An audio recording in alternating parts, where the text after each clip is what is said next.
What is the super secret tool that Wranglerstar needs to remove the siding from his barn without splitting it? I have it right here. It is this doohickey. We,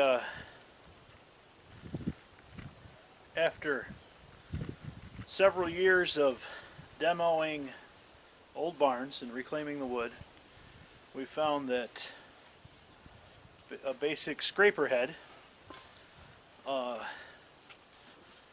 attached to a piece of inch and a quarter well pipe works tremendously well for taking siding off a barn. As you can see, it's kind of got a curve to it. That's not there standardly. That's from taking off lots and lots of siding boards and prying on it.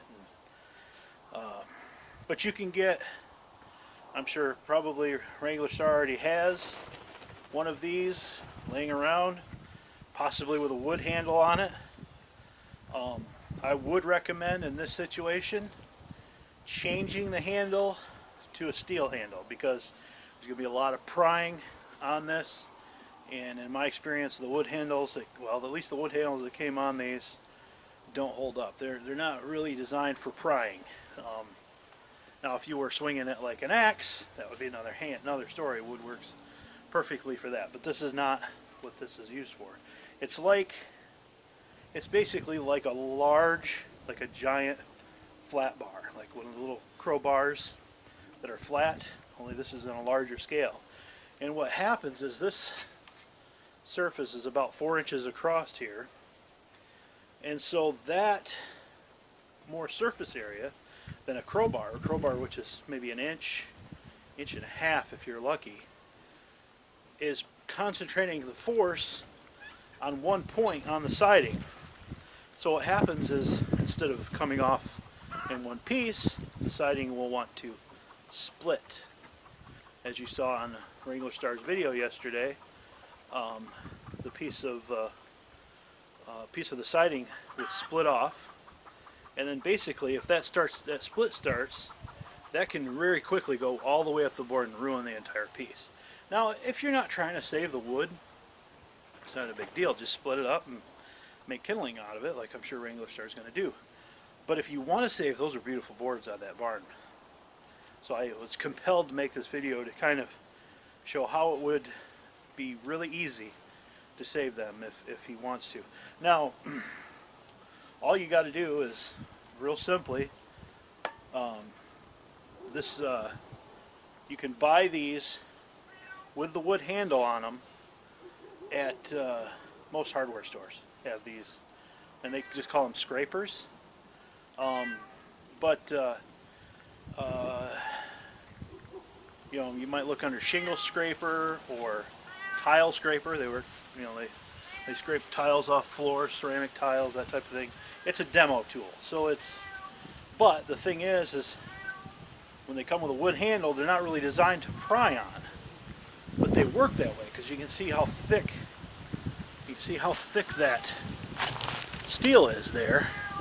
It works pretty good for, especially if you sharpen this edge. This edge has been abused because we actually cut nails with this by running the board, this side face of the scraper up against the inside of the board, and then go down to the ground, or down below, or between the board and the siding, between the siding board and between the girt on the barn. Take this and just jam it down in there, and you might get stuck a little bit. You have to wiggle it back and forth and then jam again. The advantage of this is it's got a lot of weight to it. This is a nice thick heavy steel pipe, and so when you're jamming it down like that, it pops those nails right out. It's just simple as can be, and it has the advantage of a long handle that you can reach way up and get. You probably reach about 10 feet with just this, and we've even taken these things and added coupler to that and extended, put another piece of pipe on it, and just went way up, you know, 16 feet in the air, up on the wall. But it gives the upper body quite a workout, because that's a lot of weight up above your head, and I wouldn't recommend it. Didn't work out that greatest because it was so heavy. You end up being fatigued really fast. And it's better just to get up there on a ladder and just use it like this. This is the best way, either like this or like this. So that way you're using both arms close to your body, not overextending, and works great. Another great use for this I've found is, you know, chiseling out ice and around your driveway if you got ice.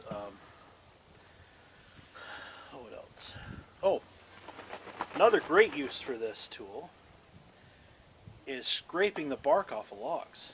It's just like it's shaped almost exactly like a log peeler, and it works pretty similarly. What I would do is I would increase the bevel angle here, because you can see this is a pretty short angle, and maybe that would work, I don't know, but of course this edge has seen better days. It needs some work, but it's like sharpening a crowbar. It's intended use to cut things.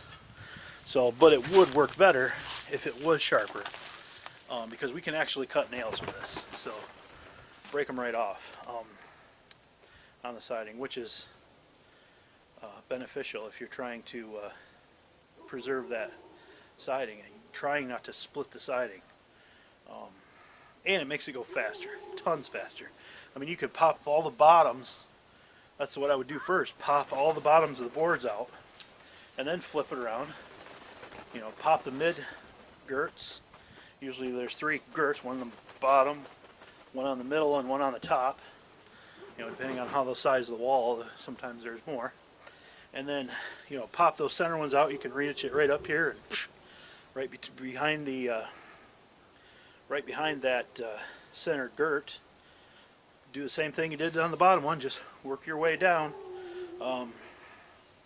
and then once you get that done, of course, then you can go on the outside and pull the board up like you saw Wranglerstar do in the video. He had lots of leverage at that point. But getting that bottom row of nails pulled out without splitting those boards goes a long ways to helping you preserve some of that wood, some more of that wood for, you know, other projects. So make sure you click the thumbs up if you like this video, rate and subscribe it, and we'll catch you on the next one. Have a great day.